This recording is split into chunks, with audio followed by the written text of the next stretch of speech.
Okay, so I got packed away in an illusion when I was a kid. I they decided to skip it and they didn't tell me, and I was in the secret spot, and like we would load out the show like as we were going, and the thing got lifted into a case, and I just felt myself getting moved, and then there was no sound. And then like they didn't know what they'd done until like I didn't show up for my next cue, and they were like, "Oh, she's still in the box." Oh my god! So that happened. Hello and welcome. This is Ben, and that was little Jessica Jane Peterson when she was just a kid, working as a magician's assistant and getting stuck inside a magic prop. And talking about being or working as a magician's assistant, in the last episode we left Jessica in Pigeon Forge, Tennessee. She'd gone to see a friend of a friend, the magician Terry Evans Wood, and this is what happened. So we're sitting in the front row, and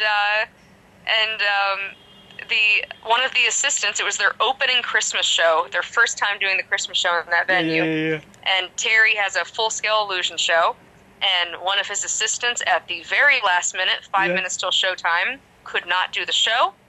And all of a sudden, I was backstage, and I was in costumes, and I was in the Terry Evans Wood show. Oh, that's and amazing. I was getting shoved in boxes and floating on water. We did a water levitation, all sorts of stuff. Wow. Out of nowhere. And I stayed and I did 3,500 shows with him. My goodness. Yeah. 3,500 shows. How long was that? Was that spread out over... That was spread years? out over the last 8 years. I took breaks in between. Yeah. I ended up working on the cruise ship and Connie Boyd's show, headlining that show, and working at Sweet Benny Adams Theater as a comedy actress. But yeah, over the last 8 years, it's been 3,500 shows at Terry Evans Wood. So you were literally just in the right place at the right time. At the right time. Yep. Terry And I'd never realizes he even needs a new heard assistant. of this place. Yeah, you've never heard of the place, and that you go there. Terry Evans Wood needs a new assistant 5 minutes before the show, Yep. and you can do it. Oh, I had never even worn fake eyelashes and red lipstick. All of a sudden, there was like eyelashes, and they're gluing them on. I'm like, what is this? And I've got red lipstick on. It was so bizarre. It's funny because it reminds me of that movie Burt Wonderstone that came out. Oh, if yes. anyone hasn't seen it, they should watch it. Yeah. It's hysterical. Have you seen it? I've seen it, yeah. Okay, so you know how the girl quits, the blonde, and then they put her wig on the other girl, and the other girl It's like does the that. show, Jane? Yeah. Yes, that's my life. That's my life. It's a Jim Carrey movie, so check it out. It's very, very funny. Yes, it's fabulous. It was so funny to me too, though. But like, here my middle name's Jane, and the assistant's name is Jane, and she gets thrown in the show, but she really wants to be a magician, and she has this magic apartment. I was like, oh my god, they stole my life. They totally stole my life. And another thing is that the things that you're falling into repeat annually. That they were things that you could come back to year after year. So you spent 8 years on and off doing this show with Terry Evans. Yeah. Well, what was funny is, I was originally just supposed to fill in. I ended up filling in for 2 years, and then his assistant eventually came back to the show. Mm-hmm.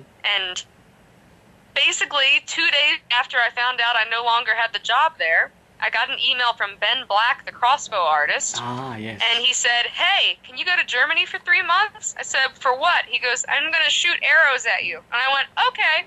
And so we joined Circus Flick Flack in Dortmund, Germany for 3 months, and I had arrows shot at me. Wow. Okay, Ben Black, I'll put his name in the notes. You can see him all over America's Got Talent and Britain's Got He's Talent. fabulous. Oh my gosh. He's been on tour with The Illusionist. His act is incredible. It looks really, Awesome, really awesome dangerous, act. shooting crossbows and all sorts of dangerous stunts involving crossbows. Oh, yeah. Yeah, he's and he was shooting incredible. at you, was he? Yeah. I had balloons in my mouth, and he'd shoot the balloons, and I'd hold cards and roses, and he did a shot where he'd shoot backwards at me, blindfolded, with a balloon over my head. Wow. And people should And also it was so check hard. out. I was so scared at first. I remember him telling me I was so scared my voice was shaky on the microphone. He's like, Jesse, you gotta be cool. Pretend you're Angelina Jolie. You are the Tomb Raider. You have to sound like you're not terrified. I'm like, but I am terrified. He's like, you gotta sound cool. I'm like, okay, I'm cool. I'm cool. Wow. And people should also check out Circus Flick Flack. That's Yes. something I'm familiar with from when I was just starting, about 1989, 1990. There was a sort of... Yeah. That's when Cirque du Soleil, Circus Flick Flack in Germany. There was there was something called Circus Archaeos. I don't know if you've heard of that one, but there were these kind of mad, I need to look that one up. crazy circuses beginning. Oh, yeah. And Flick Flack, I mean, I had experienced circuses, you know, like the standard type of circus here in America, but when I got to Flick Flack, wow, I had never seen danger acts like that before. Yeah. It was incredible. And there was a lovely juggler there by the name of Steve Rawlings, I know who him. was sort of the host. Oh, he was lovely. I love that man, and I got to spend months with him, and Wow. he was just fabulous. Fabulous juggler. Jugular. Go for the jugular. Well, no, fabulous juggler, fabulous friend, and I had a amazing. blast with 'Cause him. I've It was really fun. I've never really met the guy, but when I was starting to juggle in late 80s, early 90s, he was one of the big names we go and try to see his act. Yeah. Oh, So funny. did you see him do the furniture juggling? I haven't seen that, no. What did he do with the Oh, furniture? you'll have to look that up. Yeah. He basically like juggles like a table, a chair, a vase, and it's really fun. Oh, he's just so I funny. really enjoy I him. love him, yeah, he's great. Yeah. Wow, I'm jealous. You met the guy. Oh. Give me his contact. I want Oh, to interview he's him cool. as well. Yes. You should interview Yeah, him. yeah. He would be really fun. Yeah, He very has good. a ton of hysterical and amazing stories. Again, like the right place at the right time type stories. Yeah. And sometimes the wrong place at the wrong time, which are even funnier. Yeah, because he's had a pretty long career now. He's been going for ages. Yeah.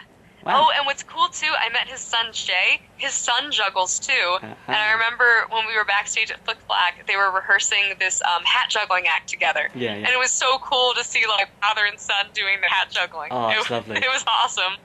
Oh, I loved it. Wow. So you were in Germany for a couple of months, involved in the Yeah. big circus there.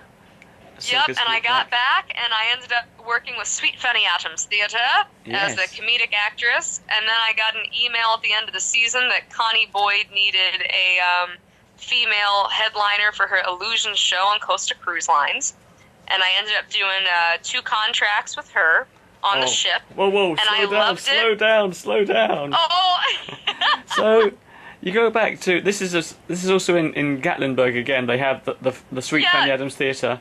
So what were you Same doing? theater I'm doing my show in. What were you doing in that show? You were a small part of a bigger show there. Oh gosh, I was so many different characters. We did crazy stuff. I did some magic. I did a multiplying bottle act, but we did it as a comedy bit. Oh yeah. And Chris McPherson, the guy that owns the theater, played a character called the Great Dumb Beanie, and I was his smart back talking assistant that actually made all the tricks work. He couldn't do any magic, so I did it all. Wow. And we had this comedy interplay with each other, but at the same time we did all these different characters and skits. It was like Saturday Night Live, but vaudeville. Great. And you're getting paid just a regular wage for all this kind of work? Yeah. It was sort of like being in an ensemble show. There were about 6 of us in the cast. Yeah. And we did about 5 shows a week. Brilliant. Wow. Yeah. Okay. Connie Boyd. Now she's a Yes. pioneering female magician, and that's the whole thing we can talk about.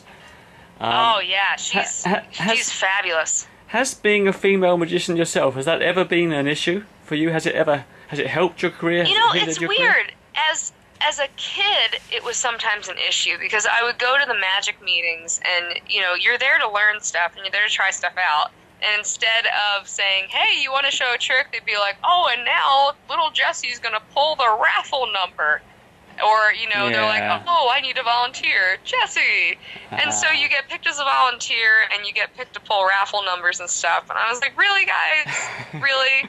Like, I want to do magic." Yeah. But, as I got older, I realized, you know, it's one of the things I just try not to focus on it. Yeah. Because I feel like a large amount of female magicians use it as a crutch, Mm-hmm. and it's not a crutch. Like, it's one of those things where it's like the elephant in the room. Yeah. Like, you don't, you know, but I'm not one of the people that wants to acknowledge it. Right. Like, I'll make a comment or a joke, but I don't really push it. Yeah. Because I don't think it needs to be pushed. Mm-hmm. Yeah. You know, it's one of those things. Like, even when I did Fool Us, I tried not to go there. And it's funny because, you know, somebody was even like, she's the only person that really didn't mention being a woman. And I'm like, you know what? Actually, I forgot. Yes. Because I sometimes just think I'm one of the boys. Yes. And that's how I view myself. Yes. It's just, I'm one of the boys. So, yeah, it's not an issue for you. I mean, people... It is something that would strike an audience member. For example, as soon as I started looking for your YouTube videos, it's like, oh, yeah, she's a female magician, and her assistants are all pretty males. Yeah. Well, it's weird because I'm curious to see in Gatlinburg how that plays, you know, because I don't know if there's... I know there have been, but I don't think there's a ton of female magicians that have opened, you know, year-long shows in venues. So it's going to be interesting to see what people say when they see advertising for a female magician. Yeah. Okay, we're going to talk about this soon. So we've mentioned you just mentioned very quickly Fool Us, and that's the program by Penn and Teller, and we're going to get onto that soon, and also going to get onto the fact that you're going to be putting on your own one-person magic show. We'll get onto that, but just to step back. How did you meet Connie Boyd? And because she was one of the first female musicians to do cruise ship shows, and it's very hard to get a solo show on a cruise ship. So and she totally pioneered that. Yes. But she sent me a message on Facebook. Believe it or not, that's how I met her. Oh. Yeah, I got a message on Facebook from her you. asking if I would be interested in performing on a ship in a show that features exclusively a female magician. Mm-hmm. And she said she had 3 shows on 3 ships, all starring females, and I thought that was so cool. Yeah. So, of course, I had to sign up and go for it. And I took all the classes, because you have to take these classes to, I think it's called the STCW, so that you can go on the ships for the safety training and everything. And I went out, and I did 2, I think, 4.5-month contracts with her, and I loved it. It was all on one ship. My only thing was, it was a long time to be on a ship. Yeah. Because it was almost a year. Yeah. And I loved it, but, oh man, it's a long time to be away from home. Yes. And so I'm in that point, like, I want to do cruise ships, and I want to do, you know, week gigs, 2-week gigs, but man, a year away from home on a ship was rough. Yeah. Even though I loved every second of it, and I loved the people, and I loved the dancers, and I loved Connie, and they were all lovely. I couldn't do it anymore. I was like, I did 2 contracts, and I couldn't be on a ship anymore. So it was great in the fact that it wasn't your own show. There were people supporting you and directing you and helping you. Yeah, it was Connie's production show, and it's sort of like I got plugged into the role. Yes. Which was the lead female magician, and there were about 9 dancers in the show. And that was cool, too, because I'd never had a chance to work with dancers before. There you are. So that was huge. Yeah. And you talk about changing your movement. Here I am, a non-dancer with, you know, theater experience, but no dance training. And all of a sudden, I'm a 5'2", you know, short girl on stage with 5'9" gorgeous dancers. Yeah. That I'd never seen people move like that before. Yeah. And now I've got to whip my butt into shape to make it look like I can at least stand next to them. But you've had the loneliness of being away from home so long, and you were on the other side of the world. Weren't you in Europe a lot of the times? Oh, yeah. Yeah, I was tough. I mainly did, my first contract was the Med. Yeah. I joined in Genoa in Italy, and I did the Med. And my second contract, I joined in Amsterdam. Mm-hmm. And we went down past like Dover and went into Greece and Turkey and Morocco. And what audiences do you have on those cruise ships? Are they European? Are they American? All European. I never met one American on any of the ships. Right. No, I mean, not crew, not passenger. Never ran into an American. It's funny, so I was the one with the strange accent everywhere. And I didn't realize how bad my American accent was until I was on the ship. So, but, the good thing about Europeans is they almost all can speak English, often better English than me. So, I guess being understood. No, your English is fabulous. You speak the proper English. I'm trying to keep up. So one of the problems for me though, working in Asia, is sometimes I have audiences that don't speak English, and I have to do a purely visual show. But you could talk in your shows all the time. The audience understood you. Well, with our show, we would mainly have 6 or 7 different languages on board. Right. Usually, January, February, March is heavily German, but we'd have a lot of people from Spain, from France. So there was a welcome in the show that I did in a couple of different languages, right. Welcoming them and saying my name and welcome to the show. But that was the only speaking in the show. Was that 5 to 10 minute block? The rest was completely silent for 45 minutes. Oh, there you are. Or at least to music. Yeah, how do you deal with a multi, with an audience which is full of different nationalities speaking different languages? Yeah, so you did it mainly just to music, no talking. I get it. Yeah, makes sense. And one thing I had to get really used to as well is for audience participation pieces, like they put me in the straight jacket for one piece, or I had a bit where I did a dancing tie that was in Connie's show. And it was a necktie that comes to life, so I'd go down in the audience and get one from someone. And it's interesting to see, again, with me being American, and the stereotype is so correct, we're so physical and over the top, and we hug people and we don't think about it. Yeah. And I had to learn really quickly that I couldn't be like that because I didn't know the different cultures in the audience. Yes. Like, there were certain people from certain places that were like, there's no way in the world I can hug you. Because I'd do a bit where I'd have them kiss me on the cheek with the tie. Yes. That would play here that I could not do there. Yes, that did not fly. And I learned really quick to be able to spot who I could do that with and who I couldn't. But it was a new hurdle as a performer that I'd not yet experienced. Yeah, absolutely. When I first came to Asia, I found that certain cultures don't like being touched on the head. You can't pat someone on the head in certain cultures. And you have to learn these things, You have to learn these things. Wow. Yeah, you have to be... Sometimes you don't get the reaction you expect, and you realise, okay, that's because I'm doing something culturally unusual for them, or even clapping. Some cultures don't clap so much. Some people are really noisy. Some audiences get up and dance. Some audiences will just stay on their chairs the whole time, and it's just the way they are. Well, it's even like those really simple things with, I'm very thankful. I have a bunch of friends that work at Disney World here, and they taught me the thing about not pointing with one finger. Right. That if you point with 2 fingers or an open hand. And had I not heard that from them, I wouldn't have known about it.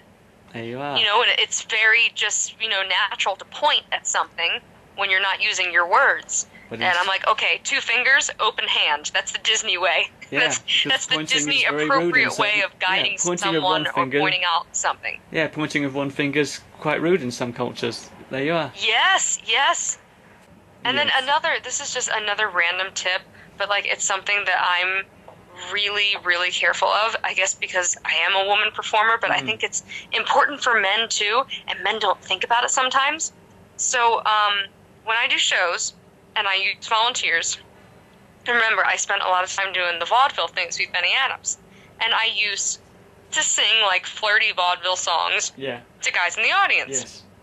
Well, I always, before I do a flirty thing, and again, they're usually cheesy flirty, Yeah. I will look at the woman first that is with the guy, make eye contact, and then I look at him.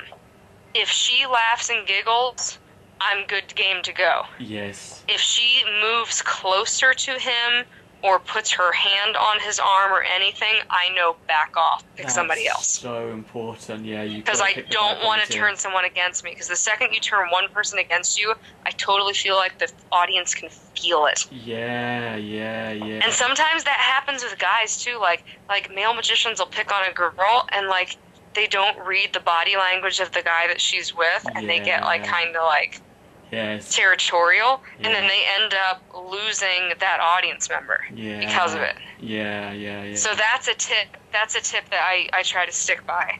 Yeah. Gosh, that's a good one. That's a good one. Wow. That was good to learn. Okay, here's a name that is famous, and we've mentioned it before. It's famous amongst the world of magic anyway. Joni Spina, who's the choreographer for the amazing David Copperfield. Is that when you met her during the cruise ships as well? I originally met her during the teen weekends out in Las Vegas. Right. Yes, she would do workshops for us where and actually this is a really good workshop for people to do at home, no matter what field of entertainment you're in. You take a routine, and this is something Joni did. You take a routine that you know inside and out that you can mime, and you make a CD of different types of music, and you play that CD, and you do your routine to all the different styles of music. Oh, I love it. And you record yourself doing it. Yes. Brilliant exercise, because sometimes, we have our likes and our ways of doing something, and it forces you outside your comfort zone, and you discover things about yourself. And that was something Joni could do, is she could see you perform a different way and pick out something and immediately know how to use that to make your performance better. Yes. Or she could see to a different type of music that you might have a character that comes out, and she could change your stage character and go, and have you access a part of your personality that you might not have thought to bring out on stage. Yes. Oh, I love that. So she's brilliant. Oh man, I miss her so much. Absolutely brilliant, and such a sweet person to do. So you can do your act, but try it to different music and just see what happens. Yes, just mime your act and see what happens, and you might find something. Like if you do a serious act, try to find a goofy song and see what would happen if you did it goofy. Or if you do a goofy act, put on serious classical music and try to do it straight, and see what happens. Yes. It's really neat. It's a really neat way to look at yourself as a performer and find new things. This is why I love doing this podcast, because I've hit a point in my career where because I began with background music in my shows, and in the early 1990s there were no copyright issues whatsoever, zero. Yeah. And now, of course, and fair enough, ASCAP and BMI and all that stuff. Nowadays, if I put a video up of one of my old shows from years ago on YouTube, pretty soon the audio will be muted because it's full of copyrighted music. So what I need to do is get some copyright-free music, and then I'll do my same act to different kinds of copyright-free music, and maybe it'll inspire me and get some new ideas. That's a great thing. Definitely. And go online. There's a lot of different websites that TV production companies use. Yes. Because, like you said, with the copywriting, it's so expensive for TV shows to use ASCAP BMI licensed music. Yes. So they go on different websites. I know Fool Us did. Yes. And there's so much music out there, so much royalty-free music. So go on things like Audio Network is a great one. Okay. And you can buy tracks for like $10, $15 depending on the licensing, and then you can use that track. Yes. And you can use it for your YouTube, for your live performance, and there's pretty much something for every feel. Yeah. And you can search by the feel, by the emotion, by the pace, by the sound. It's really cool. You can't see me, but I'm smiling. This is such a good idea. I love it. Yeah. Oh, good. Good. I'm so glad. I'm so glad. I'll forward you some links thinking of that. We're done too. I've been thinking about that for the last month or so, and I was digging up. I had a friend in Singapore who's a great composer and writes his own music, and he gave me some years ago. So I might start putting that into my show, and I can just do the same act and just to see what happens with different music. Yeah. It's going to change things, and it's going to make it better again. Like I said, you never know. Yeah. Yeah. Well, if you look at Lance Burton's show in Las Vegas, all of Lance's music was composed for his show. Yeah. Yeah. He didn't use any songs that were not composed for his show. And they had the feels of some of the songs that you might recognize, but they were all for him. Yes. Yes. Oh. Brilliant. Love it. Yeah. Yay. Here are my questions, which are called the randoms. These are okay. Possibly short answers, but they're just little bits and pieces I want to know. What other skills do you have? Do you sing? I do sing, and actually I just got comfortable enough to add it to my show, and it's now in my finale. It's sort of a heartfelt moment, and I am singing a song from The Greatest Showman entitled Tightrope, because my favorite quote is Carl Wallenda, "Being on the tightrope is living, everything else is waiting."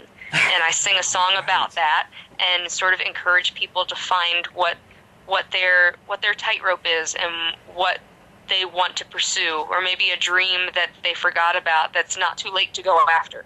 So that's the end of my show right now. That's a great way to end your show. I love it. Yeah, but I sing, Niels Dunker is working on me with juggling. I'm getting better at juggling. I do rollabola. I do the sideshow stuff with the fire. Yeah. I'm working on. I really want to learn whip cracking and stuff very badly. Well, I got a bullwhip. I find that every single skill you've ever learnt, eventually you can put it in your act. Everything. Yes. Anything. Yes. I mean, I put drawing from I used to love drawing when I was a kid. That's gone into my act. Everything cool. I've ever learned has gone into my act somewhere. Well, and then there's certain things like you do with your friends that you don't think about like as a skill. Like I'll do impressions of people. Exactly. And then they're like, "Why isn't that in your show?" Yeah, put it in your show. I was like, "Well, what do you mean?" They're like, "You do impressions of people all the time." Yes. I was like, "Oh my gosh, you're right. Yes. I should do that." Yes. Yeah. Talking about impressions, what is your own persona on stage? You seem like a very enthusiastic, bubbly person. And I'll tell you, the best advice I ever got was as far as being on stage to be an exaggerated version of yourself. Yeah, I think so. Because that's very genuine and that comes across as approachable and they can relate to you. So I'm literally exactly the way I am talking to you right now when I'm on stage. Yeah. Because I feel like it's sort of like I'm the woman behind the curtain, like in The Wizard of Oz. But that's me, and I want them to know me because I want them to walk in and be intrigued, but I want them to leave as my friends, and ultimately when you leave the stage, you want the audience to miss you. Yeah. So I feel being an exaggerated version of myself is the most approachable version of my personality. So that's what I go for on stage. Random question number 3. How do you introduce new material into your show? I usually try it for my grandmom and get feedback from her, and I usually tape her reaction, and I know from her reaction if it's worthy or not. And then I move to my dad, who's the technically minded one, and I know if I can fool him with the technical stuff and make my grandmom laugh with the jokes, I'm doing good. Then I move to Niels Dunker, and I put it out in front of him, and then I just do it. Like, I just did the Winter Carnival Magic Convention, and it was 5 routines that I've never done in front of big audiences. I did them for my grandmom, I did them for my dad, I did them for Niels, and then I walked out and did it at the convention. Wow. And it went really well. Brilliant. Because, I mean, yeah. Again, I'm not a magician, but I find that I rehearse a card trick, and I get it perfect at home, but doing it in front of a real audience on a real stage is so much harder. Oh man, sometimes it's scary. Yeah. But at the same time, it's like, if I can do it in the heat of that moment, I know I'm good to go. Yeah. And at the same time, too, with the magic conventions, even going to a local magic ring, or a group of magicians, and I'm aware sometimes magicians can be kind of catty and hard to get along with, but there are good ones out there. And so, we have a great magic club out here where you can go and try something, and if you mess up, it's okay, because they already know how it's done. So it's all good, and they can just tell you how to make it work, and they may have golden nuggets of information to improve it for you that you wouldn't have thought of. Yeah. You know, so that's a great way to do it. Yeah. Yes. Okay, this one isn't really a question. I just wanted to put it out there because it's amazing. You've got so many influences. I was looking for all your stuff. You've got the Fanny Adams theatre. That's kind of a vaudeville style. You've done that. Yes. You've got the circus sideshow, which is the carnival world. You've got that, the stunt. Yes. You've got the magic, which is magic from your family background. Mm-hmm. You've got the love of the 1920s and Houdini, and also maybe your costumes. Are they influenced by 1920s and earlier 1940s, maybe? Yeah, some of that too. I love the 20s and the 30s and the 40s. That's my favorite music, and that's sort of my time period that I wish I lived in. We all have one of those. Yeah. So I have my 20s style, and I have my pinup dresses and my tails and stuff like that. They look really fabulous. And yay! I love them. You actually mentioned this earlier briefly, but tell me, this is random question number 4. Tell me about the wildfire of November the 28th, 2016. Did you really leave a stage show to rush home to save your doves? Yes, I did. I was on stage in Terry Evanswood's show, and I was floating on water 10 feet in the air. And when I got back down to the ground, I got a phone call that my street was on fire. And I had I'll tell you what, before I left the theater that night, I called the fire department. They said everything was good. Yeah. Don't leave. It's all good. Yeah. And that's only hours before, and then it was on fire. God. So I got in the car in my costume, and I drove much faster than I should have, but got stuck on a road, had a tree fall at the back of the road. It was a scary experience, but I did make it back to my house. There was smoke through everything. I got the doves. I took a towel and I put water on it, and I wrapped it around the cage so that it would sort of filter some of the smoke for them. And the winds were like 90 miles an hour. Had a down power line come down across my driveway. Whoa. So I wasn't sure I was even going to be able to leave. And then Chris McPherson, who runs Sweet Fanny Adams, my best friend, we're huge Star Wars fans, and he pulled up in front of my house and he said, "I'm Luke Skywalker and I'm here to rescue you." so I got in the car and I went over the power line and we raced our butts out of there, and he rescued his dog and his cat. Unfortunately, he lost his house and everything inside it, but we made it out. We made it out, and it was crazy. I mean, we were living in a shelter for a couple days just before we could even get into town, and eventually they did open town again. So much was gone, and we lost a couple friends in the fire, and it was probably the most traumatic thing I've ever been through in my life. God. But at the same time, it's one of those things where, you know how when something really bad happens, it brings people together? Yeah.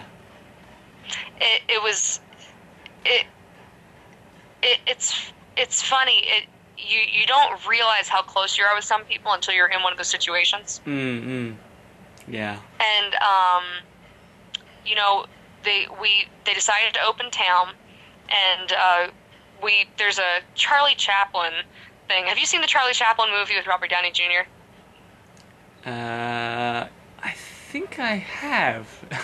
Where Charlie's on the train and he finds out that the girl he's going to ask to be with him has passed away. Yeah. And he's about to go out to a huge crowd, and they say, "Well, Charlie, what are we going to do?" And he goes, "Smile. We're going to smile." Yes. And it was one of those moments where everything was falling down around us, and we realized the show must go on. Yeah. So Sweet Fanny Adams Theater, Chris and his sister Jen decided to open the theater for anyone that needed a laugh that night. Yeah. And even though town was closed and there was still smoke and debris, we put on our formal wear for Sweet Fanny Adams, and we marched down the street to the news cameras, and we declared town was open and invited everyone to come to the show. Wow. So we reopened town. Yes. But yeah. When tragedy strikes, in the real world, it kind of, I guess one of the positive things, it can put things into perspective. Sometimes you're worried about getting to your show on time, you're worried about how your act's going to go down, and you realise that it's not your act maybe isn't quite as important as It's true. and you can use that. You can use that in a good way. You can get rid of your stage nerves, and you can just say, let's just have as much fun as we can. Exactly. Yeah. And especially too when you're in that situation where the people that are coming to the show are the people that just lost their homes. Yes. You know, so it's like here we're here, and crazy things are happening, and people are heartbroken, but this is the 2 hours to escape it. Yeah. That's our duty as performers. Is people come to our shows, and it doesn't matter if we're doing a trick for someone in a cafe that's for 1 or 2 people, or we're doing a corporate event or a small party or a theater show. Yeah. When people come in the door, it's our duty as entertainers to make them forget about their troubles. That's what we do. I know. That's our what job. you have to remember. I remember going to. I remember once when I was a little kid, I was about 6 years old. One of my friends, and this was quite rare in those days in England, had a magician at the birthday party, and it was so much fun for me as a kid to go and see that. So hopefully, when I do my birthday party shows, some of the kids there will also feel the same way. Yes, and you're making them feel the way you felt as a kid. Exactly. Yes, that's exactly it. Totally. Okay, one of the problems with asking these random questions is they are quite random. After something quite poignant and meaningful, I just have some business questions now. How do you get more work? It sounds like your career has almost been spontaneous. It literally has, and it's still to this day, it's the right place at the right time, and I make an effort to you know how like everybody has bad days. Yeah. And sometimes people, turn themselves off to other people. I try to never do that. I try to always be open and to always be friendly and to always, keep doors open. Yes. Because I feel like a lot of times people miss opportunities because they're having a bad day, or they don't want to do this, or they don't want to do that. And you never know what could have happened if you just changed your outlook that day. Just be nice to people. It's a very good marketing strategy. Yeah, a very good marketing strategy. Just be nice to people and don't sweat the small stuff. You hear about performers saying, "Oh yeah, you need to have this particular website. You need to have this kind of video. You need to have a big presence on." Yeah, I don't think Facebook. that's it. No, just be nice to people. Here's the thing, because I've emailed people before about gigs, and I've heard nothing back. And then I meet someone in person, and I have no promo on me. Yeah. And then they're like, "Hey, we want you to come do a show." They're like, "Because we like you." Yeah. But you do have you do have agents, right, as well? Yeah, I just signed on with an agent, Tad Management. It's a cruise agent. Yep. So I'm going to be giving them my promo stuff in June, and we'll see what happens with that. Okay. And then also, Niels and I go through Bobby McLam as a fair agent. And he's our guy for that stuff. Yes. Okay. Yeah, so we're working on a show. We're doing 2 fairs together this year as Variety Extravaganza. Juggling magic and more. Brilliant. Okay. Yeah, that'll be fun. Do you get a lot of... it sounds like in your career you've had occasions where you've had a lot of repeat annual bookings. Is that been something in your career? Yeah. And sometimes I hate too that I haven't been able to take ones. Like you'll get one and then you're stuck into the situation where like I have bookings I wanted to go do, but with Terry's show we were working 2 shows a day, 6 days, 7 days a week. So I wasn't able to go do some of the repeat gigs. But that does happen. Mm-hmm. And I feel like, when people want you back, you're doing it right. Yeah. Yeah. Tell me about the Magic Master Summit. Is that a social event for you? What is that? Oh, that was fun. It's put on by David Da Vinci, who's an illusionist and magician. And basically, he interviews magicians from all over the world and puts together like a 3-day seminar where you can view it for free. So Wow. you Wow. you put in your email, you view it for free, and then you do have an option to buy them at the end of it. But I think it averages out to like $2 and $3 per lecture, which is like nothing. But for the knowledge in it with some of those guys. But yeah, it was really fun. And I was like a big kid. I sat there with my popcorn and I was on my computer for 3 days watching all of them and taking notes. So you sit at home, and through your computer you can watch the lectures and the talks for free. Yeah, and he does it like once or twice a year, so just keep a lookout for it. Right. And Okay. yeah, you just sign up, put in your email, and you get to watch some awesome tips from some amazing entertainment professionals. It's a really cool program. Cool. I'll put that in the notes. Magic Master Yeah. Summit. Magic Master Summit with David Da Vinci. Okay. Cool. Okay, another random question. There were some fantastic promotional photos on your website, so how did you go about getting these, and how do they help with your business? There's a couple different ones. One, a lot of the ones, there's some with the white backgrounds, and I have one with the dove that's black and white, sort of dramatic. Those are done by Michael Messing, Okay. and he's a magician and photographer out here in Tennessee. Okay. He does a lot of photos of people out here. Again, it's Michael Messing. There we are. I'll put his name Is in the his notes. name. Yeah, he's a fabulous photographer, and he works with another guy named Tom Vorjahan, who's on the he's one of the chairmen for the International Brotherhood of Magicians. So Michael takes the shots, and Tom loosens you up and makes you laugh, so you have fun, and they get good shots of you. Yeah. Yeah. Do you think they help with your So business? it's a good team. Yeah, I think so. I'll tell you what, the shot with the bird on my head is the Yes. one that I'm using on all my rack cards here. Because I Ah. sort of wanted to go for, are you familiar with Carol Burnett? Yes. Yes, I wanted to go for sort of a Carol Burnett of magic type feel. Yeah. Yes. Because Yes. she was the same thing, like, she played feminine characters, but at the same time, Carol Burnett she was Carol Burnett. She didn't really push the feminine thing a lot, too. She Yeah. played all sorts of characters. Yes. And she was just comfortable with herself, you know? So that's sort of what I go for. And I just generally think if you've got professional photos on your website, they just look so much better than some Yeah. random, not very good photo. But it's the only one you've got if you're spinning a plate. So you're going to stick it on your website, even though it's a terrible photo. It's great to have some really good Yeah. ones. Yeah, it is. Definitely, and I'm constantly trying to get new photos. Like, I have this obsession with every year I need new photos. Because I feel like the way I hold myself is different, my facial expressions are different, what I'm doing is different. And I hate that when it's like you see photos and they're like 5-6-year-old photos. So I try to keep up with what I look like now, Yeah, yeah. you know? How about the videos? How do you get those made? I see you're starting to put up promotional videos over the last... Yeah, Videos, I've right? just tried to get some shots here and there. We filmed some shots at Sweet Fanny Adams Theater. Niels filmed those, and I tried to get some footage when I did the Winter Carnival of Magic Convention out here. Yeah. And then Niels has a lovely friend, Pete, that edits a lot of stuff for him.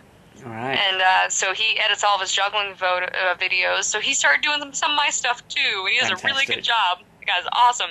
How about the logo? That great logo. It's black and it's red. It's got your name as two playing cards labeled J. That was designed by a woman by the name of Stacy. She just got married, so I'm trying to remember what her new last name is. But yeah, I was like, it's hard to keep up with the married names. But she works out here for the Fee Hedger Corporation that does all of the big shows, like the one Niels Dunker's in the Comedy Barn, like the Smoky Mountain Opry, the Hatfield McCoy Show. She does all their photo and graphic design stuff, and it was an idea that I had. And I had somebody do it for me, and it was sort of cartoony, and I liked it. But it wasn't exactly what I had in mind. Yeah. I wanted more of like a vaudeville, circus-y, but Yes. still classy look. Like something that I could use it on stage, but I could also use it for corporate. Like Exactly. it skates that line between all those different, venues. And I Yes. felt like that was it. Well, and yeah, I really like that logo. Yes, you can use it as that's your brand now, isn't it? It can appear on all your publicity Yeah. materials. You've got this lovely logo, And it's a Definitely. bit vaudeville, it's a bit magic, it's classy. But at the same time, Niels Dunker gave me the amazing advice. I have that logo, but I also have it in different colors, in different formats, so that if I was to sell T-shirts, I have one that's just in white to print on black, or just in black to print on white. Oh, and I made sure I got those files done when I got my logo done. So then it's not like chasing the person down like, hey, I need it in black and white, or hey, I need it in this. Tip. He's That's like, get everything done ahead of time. Yes, what a great tip. So when you get your logo done, ask for it in various versions so you can put it on T-shirts. So you can do hats. T-shirts, or like if I have like a black and white photo, now I can put my logo in the top corner in white. Exactly. Oh, that's lovely. That's yeah, that was a huge tip from him. He's amazing at that stuff. You already know that from talking to him, but he's a genius with that stuff. Yes. And at the same time, too, he gave me the advice as well, when you get your logo done, to make sure it can be animated, to get the correct file so you can have your logo animated by an animator.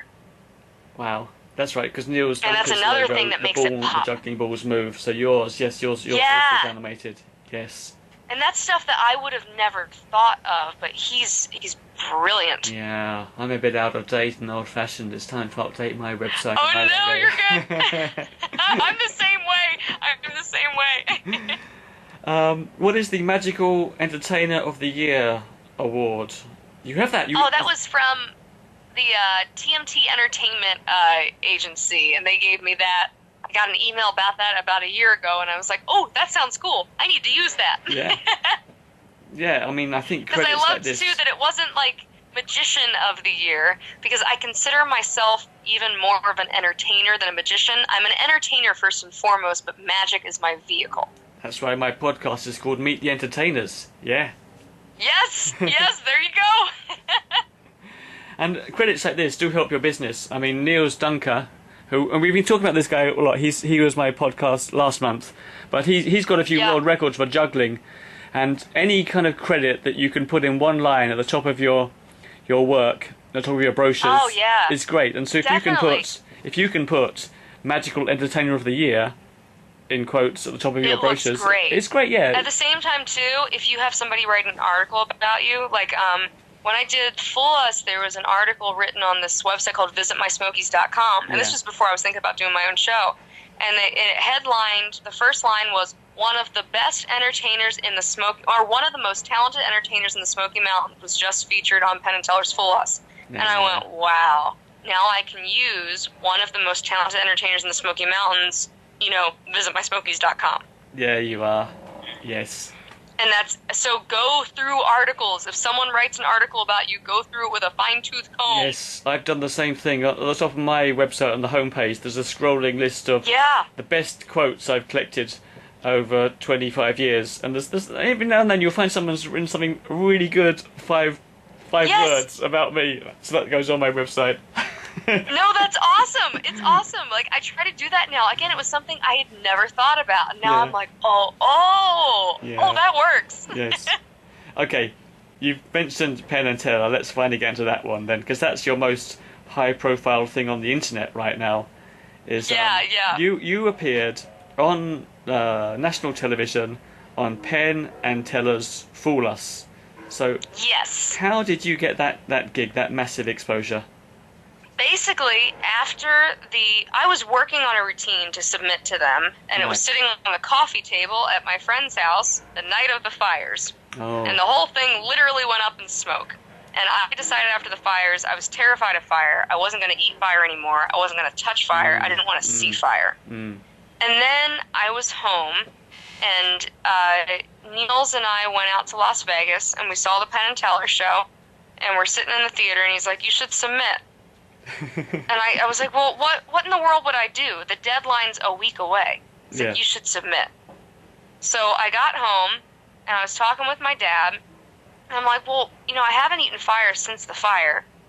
What if I ate fire and did a mentalism trick? And the original thing I was doing was I had these magazines that I found at the house that had burnt, and you could still see the text in them. Yes. Which was really interesting to me, and it was something that I could visualize in my mind. And I'm like, what if I do something about, the magazines and a prediction? He's like, well, go for it. So in one take, me and my dad went down in the basement, and I ate fire, and I did a mental trick, and I sent it in, and it was more of something just to do it for me.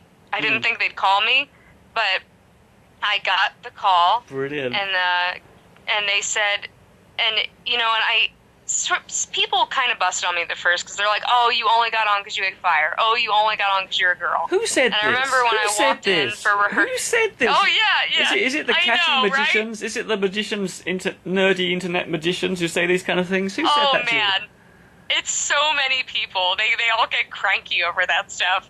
But I remember I felt so good because I walked in the rehearsal room in Vegas, and it was like Johnny Thompson and Michael Close and all these fabulous magicians and the producers of the show. I said, I have to ask you. I said, people busted on me that I only got on because I'm a girl and I ate fire. And they said, no, that's not the reason you got on the show. No, the reason you got on the show is because you talked through the camera to us. Oh. They're like, we felt you when you talked to us. We didn't feel like you were saying a monologue. We felt like you were speaking to us. You're natural. You're natural on the TV camera. Yay! Lucky you. Brilliant. Yeah, it was good. But it was funny because I originally, I don't even know if I can say this, but I'm going to say it anyway. I was originally supposed to work with Wayne Newton on the show as my volunteer. Oh, okay. And I said, okay, well, can he read fine print to read the newspaper article I use, and can he bend down to pick something up? Right. And they said, yeah, that's good. Okay. And then I went out to lunch with Lance Burton, who's a fabulous magician in Vegas for years. Yeah. And I was talking to him about everything, and he's like, oh, honey, I think Wayne Newton's as blind as the bat. And I went, what? What? He's like, no, I think he's as blind as a bat. And I called the producer, and then 3 hours later, I got a call that Wayne Newton would not be able to help me. Oh. And it was 10 hours till filming.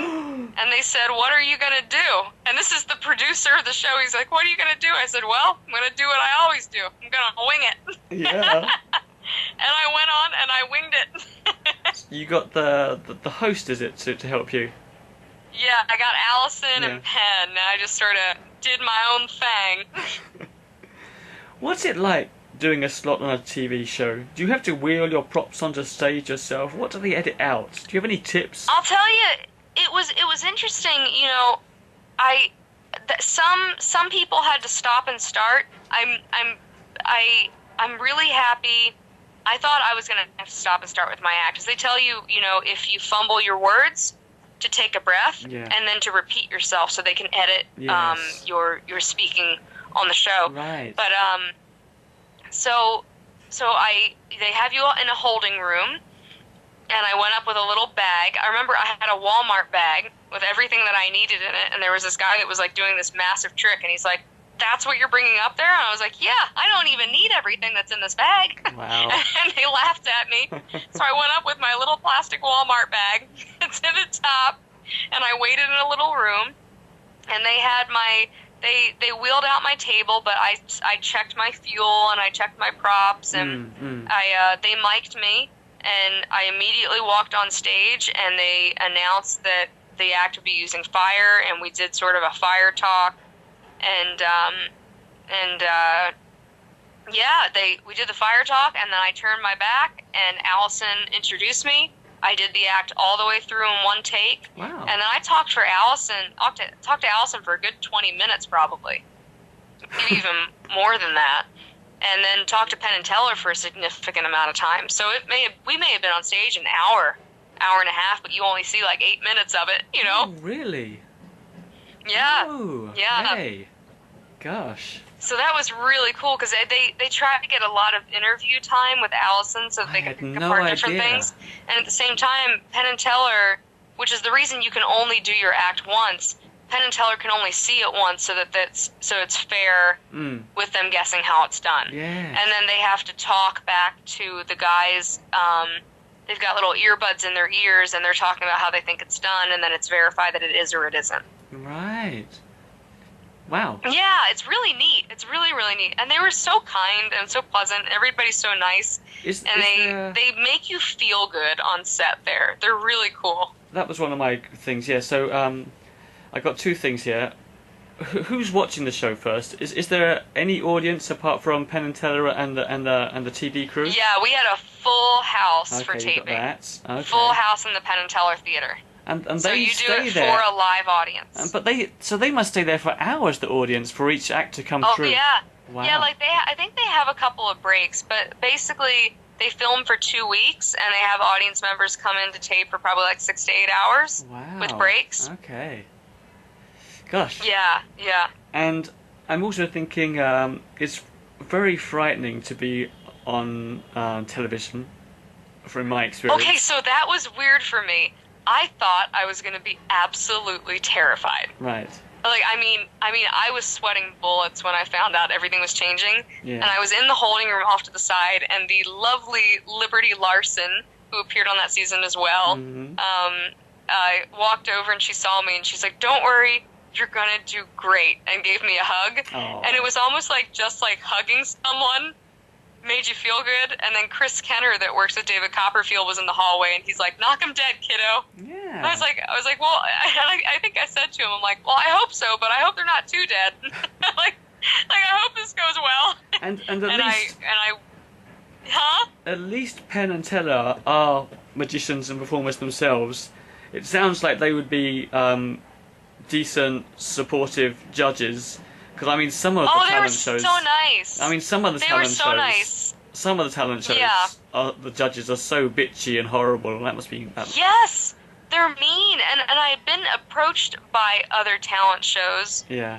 that were interested in having me on, and I don't like the way they are with some people, because I have friends that are these amazing professional performers that have been in circus and magic, and they go on these shows, and then they're so mean to them, and I'm like, these people have paid their dues, you know? Yeah.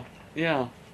And maybe they're professional entertainers who can happily put on a 30-minute, 45-minute solo show, and now they're suddenly being asked to do like a 3-minute act or an 8-minute act, and so Yeah. it's hard for them sometimes, performers, to be in front of a TV audience Yeah. doing something which isn't But really. Penn and Teller are so nice, Good. and the TV audience is so pleasant, and then, like, you know they're on your side, and you know everybody backstage is on your side, and Allison's friendly, and she's on your side.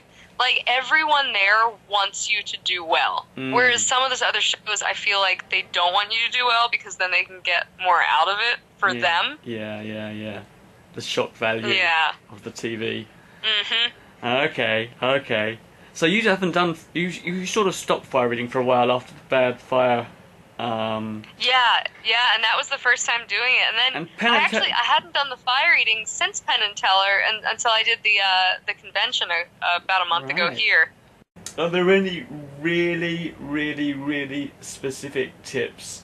For example, I know that I would use either Zippo lighter fluid for indoors because it's smokeless. I'd use kerosene Yes. for outdoors because it's so cheap, but it does produce a lot of Yes. smoke. I always stay really hydrated when I do my fire, because otherwise my tongue transfers aren't good. Yeah. That's one thing.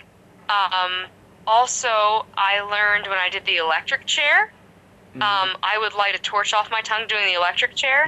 You have to be super hydrated to do that, too.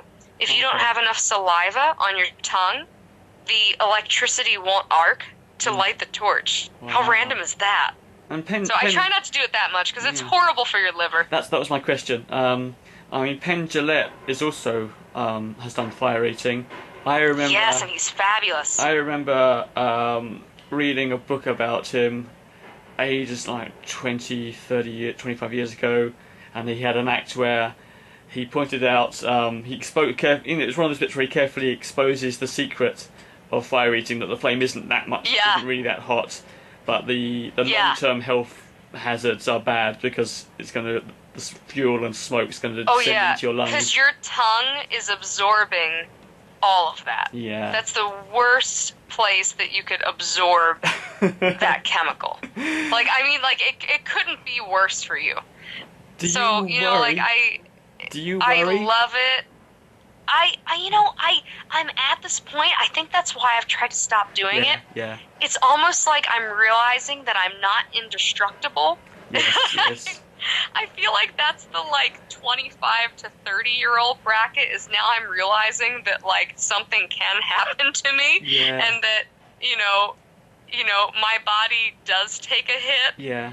with Yeah. stuff, and I Yeah. have to behave myself. So that's why I'm slowing I down think on that's the a good fire idea. eating, I and think I'm that's a only good doing idea. it for like special events. Yeah, You know. I think so. I agree. Fire routine looks amazing, but if you were going to be doing it 5 times a day, year after year, you are going to get some Oh yeah, health because I mean, I did it in Terry problems. Evans' show 2 times a day, 6 days a week for 2 years straight. Yeah. I mean, And I was like, ooh. you notice these things as your career progresses. I do the act. I do the act. It's not an original act, but I'm the only person who does it in Hong Kong, where I climb inside a giant Yeah. balloon, climb inside a giant Yes, balloon. yes. And unfortunately, with that act, it looks amazing. It's a fantastic act. It's But- so cool. But the powder inside that they have inside balloons, it's not very good for your lungs. It's almost like asbestos. It's not as bad Oh, as I asbestos. never thought about that Yeah. before. So again, you have to, if you don't want to be doing that 5 times a day. So I just do that on special occasions. Yeah, totally. Yeah. Another one is I do a lot of birthday parties for the last 10 years, and my voice Yeah. is going because just shouting too much, forgetting my theatre Yeah. training. In a theatre, Yeah, affecting yeah. the voice, but in a birthday party, sometimes you end up shouting. Yeah, my voice isn't nowhere near as strong as it was 10 years ago or 20 years ago. No, I totally get that. Where do you get your music from? I saw on Penn and Teller you have your music, and That your was from that royalty-free site. That's right. There you are. And your act is timed pretty much to that music, right? Yep, I love it. I love royalty-free music. It makes me happy. Fantastic. We're almost at the end now, but I have a few more questions. Another Okay. random question. On Penn and Teller, you say, "That's right, boys. The redheads are teaming up because both you and your volunteer have red hair." Was this improvised? Do you improvise a lot? Yeah, that was improvised. Great. Do you? Yeah. So you're happy to improvise, Huh? even on TV. You're happy to improvise. Oh gosh, I don't think I could not improvise. My problem is I have no filter, so just whatever comes into my brain comes out of my mouth, unfortunately, and I Yeah. can't control myself. Oh, fantastic. What is next for you then? What are you currently working on? I already know, but say it again. I said the big show. I'm opening my own show April 28th. I'm going to run it as a matinee show Tuesday, Thursday, and Saturday at 1 p.m. in Gatlinburg, Tennessee, and then 8 o'clock Wow. on the busy Wednesdays in town. You can't And see then me. we'll see what happens from there. You can't see me, I but I'm want to bowing get on the down. ships and do some fairs and festivals and maybe some fringe festivals for the one-woman show. Yeah. You can't see me, but So I I'm think- literally bowing down. It's such an amazing thing to put on your own solo show. How are you structuring it? Do you have a beginning, a middle, and an end to your hour-plus show? I do. I've tried to take some routines that I've done in the past and sort of, I guess it's a term Jeff McBride always said. He said to hammock. So when you put up a hammock, you Yeah. put it between two strong trees, right? Right. So I've tried to put the routines that I already know and space them out through the act and put the new routines between them. Mm. So you're hammocking your routines because I Yeah. don't know how they're going to play yet. Yeah. So I yeah. know the handkerchief's strong, so I'll put this between the handkerchief and, this routine. Mm. And that's sort of how I'm trying to do it. And I have some spoofs, like I'm doing a spoof that uses a song from Beauty and the Beast that's about Gatlinburg being a tourist town from great. the Bell opening with all the brochures in the area, and doing a spoof of that. I do a prediction. It's like a mentalism routine with the countries of the world, but I actually sing all of the countries of the world from the Animaniacs. Oh, great. Yeah, so I like to incorporate stuff like that because it makes it more fun. Do you have a specific way of beginning the show and a specific way of ending the show? Do you have a... I begin with the handkerchief. That's my go-to thing. Yeah. I begin with the hank, and I end with the gypsy thread routine, the torn and restored thread, Right. to that tightrope song, Yeah. and I sing that. And so that's the beginning and the end. And this is the beginning also. Is the beginning also musical? Yes. Well, no, that one's to music. That's the music that's on my promo video, that's on Fool Us. I use that song and do the handkerchief to it and bring them down in the audience. So I automatically break the fourth wall in the first, 3 minutes. Right. Okay. Oh, that's lovely. Yeah. Yeah, I think fun. A good way to start the show is to start the show with a musical number, and a good way to finish is also with music. And you did that, and that music is strong and driving, but it's also it's catchy. And at the same time, I have my little friend that's the handkerchief, and he can interact with the audience, and I like that because it shows me an inanimate object that sort of is coming to life on its own, that's becoming my friend, and then I'm sharing him with the audience. It's so the brilliant. first thing I do is share something with them. Oh, it's so cool. I mean, guys, if you're listening to this, people, go on to YouTube, search for Jessica Jane Peterson, and some videos of your handkerchief act, and it's fantastic. Really, really good. Thank you. Yeah. Thank you so much. Jessica Jane Peterson, thank you so much for talking to me. It's been a real pleasure. Oh, thank you. It's been a pleasure to talk with you, man. I'm excited to come visit. So, that is Jessica Jane. At the time of recording, that's May 2018, she is currently performing her amazing new show at the Sweet Fanny Adams Theatre in Gatlinburg, Tennessee. So if you're in the area, check it out. You can find Jessica Jane online at magicgatlinburg.com and at jessicajane.com. And you can find me, plus photos, videos and show notes for this podcast at thebigbenshow.com. Thanks for listening. And for those of you who can't stop listening and love to learn, here's the after show with random tips.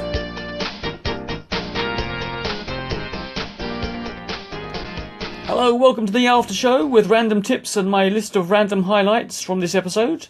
Number 1, getting volunteers on your side, smiling inquiringly at both your potential volunteer and at his or her partner to make sure the partner is also okay with you grabbing his or her date to use as a volunteer on stage, especially if you're going to be a bit flirty. Great tip from Jessica Jane. Also, keep very, very hydrated when doing fire and fire eating, otherwise your tongue transfers won't be very good.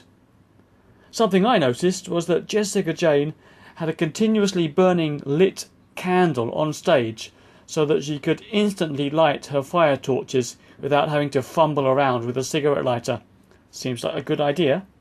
And as for marketing, Jessica Jane, a bit like me really, recommends just being nice to people and keeping doors open.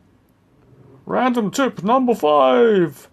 Learn the cultural do's and don'ts of your international audience. For example, in many countries and many cultures, pointing is rude. And how about this great tip? Do your tried and... Oh, I love this one, this is great.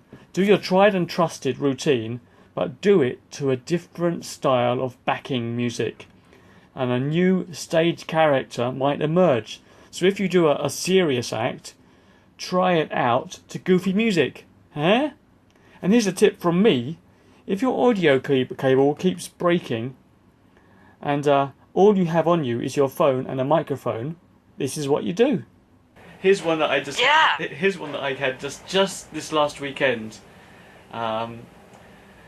If you go to a show and you've I go to a show. Well, if I'm doing a birthday party show, I have to take my own little sound equipment with me, which is basically a little tiny. It's a speaker, small but loud, and I can plug my phone into it, and my phone has my music on it.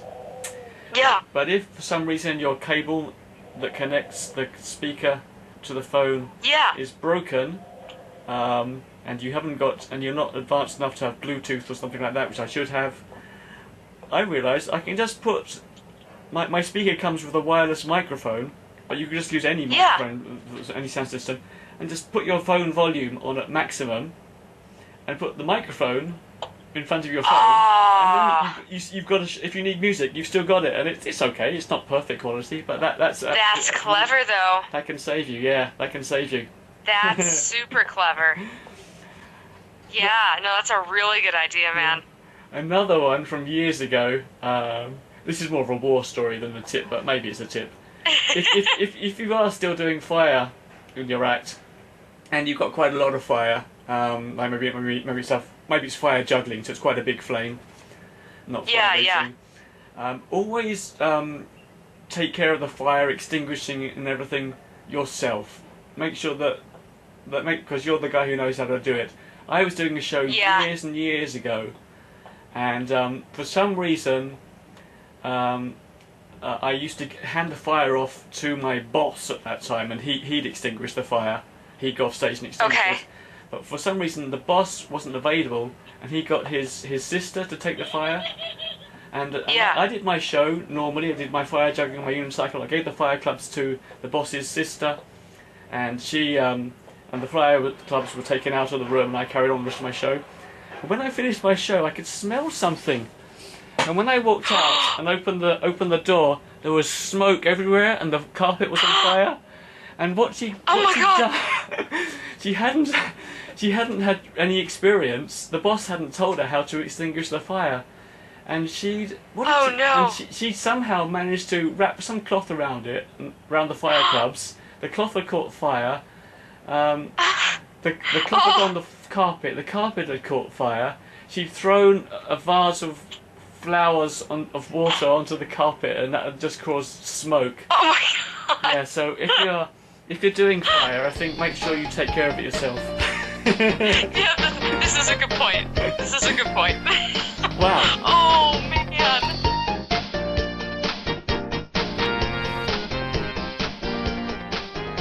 Well, that's it. This is a free podcast, and it will stay that way. But if you'd like to support me, support me actually, here are some things you can do. Number 1, subscribe, share the episodes, give it a good review in iTunes. Number 2, recommend another entertainer who you think might make a great interviewee. I live all the way off in Hong Kong, so there aren't a huge amount of entertainers for me to interview here face to face. And number 3, finally, if you really would like to make a financial donation, great! Just go to www.thebigbenshow.com/podcasts and scroll down for donation details. Many thanks in advance, and I'll talk to you all again soon. Take care. Goodbye.